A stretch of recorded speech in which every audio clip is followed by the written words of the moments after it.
মাঠের বাইরে থেকে আরও একবার বাংলাদেশকে ব্যাপক আক্রমণাত্মক মন্তব্য করে বসলেন বীরেন্দ্র সেবক।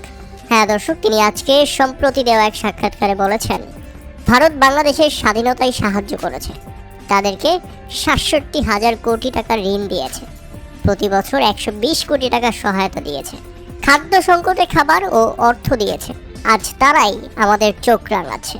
এখন কথা হচ্ছে, বীরেন্দ্র সেবক ভারত বাংলাদেশে দেওয়ার চেয়ে যে বেশি পরিমাণ নিয়েছে সেই কথাও তো বলতে হবে। বাংলাদেশ থেকে যুদ্ধের পর ট্রিলিয়ন মার্কিন ডলারের অস্ত্র এবং সম্পদ চুরি করে নিয়ে গেছে, সেটা ফেরত দিতে হবে, সেই কথাও তো বলতে হবে বীরেন্দ্র সেবক। আমি যদি আপনাদের বলতে চাই, স্বাধীনতার ৫৪ বছরেও ভারত বাংলাদেশ থেকে শুধু সুবিধা নিয়ে গেছে, কখনো দিয়ে যায়নি। সব মিলিয়ে দেখা গেছে বাংলাদেশ স্বাধীনতার পর থেকে ভারতের সঙ্গে ঘনিষ্ঠ রাজনৈতিক ও অর্থনৈতিক সম্পর্ক বজায় রাখলেও দেওয়া ও নেওয়ার ভারসাম্যে এক ধরনের অসামঞ্জস্য রয়ে গেছে সবসময়।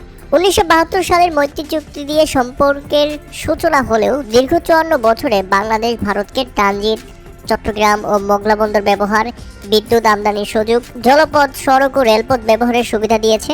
বাংলাদেশ দিয়েছে ভারতের উত্তর পূর্বাঞ্চলের সঙ্গে সংযোগের সুবিধা, ডিজেল পাইপলাইন, উপকূলীয় জাহাজ চলাচল, বিদ্যুৎ রপ্তানি, লাইন অফ ক্রেডিট, সীমান্ত হাট, বাণিজ্য চুক্তি, সবকিছুতেই ভারত পেয়েছে বাস্তব সুবিধা।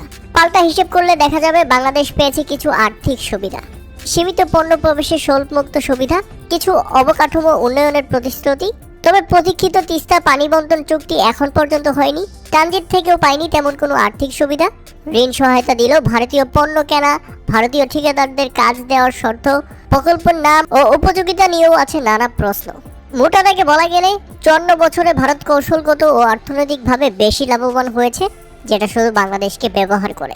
আর বাংলাদেশ অপেক্ষা করে গেছে শুধু প্রতিশ্রুতি, প্রতিদান ও ন্যায্য সুযোগের অভাব।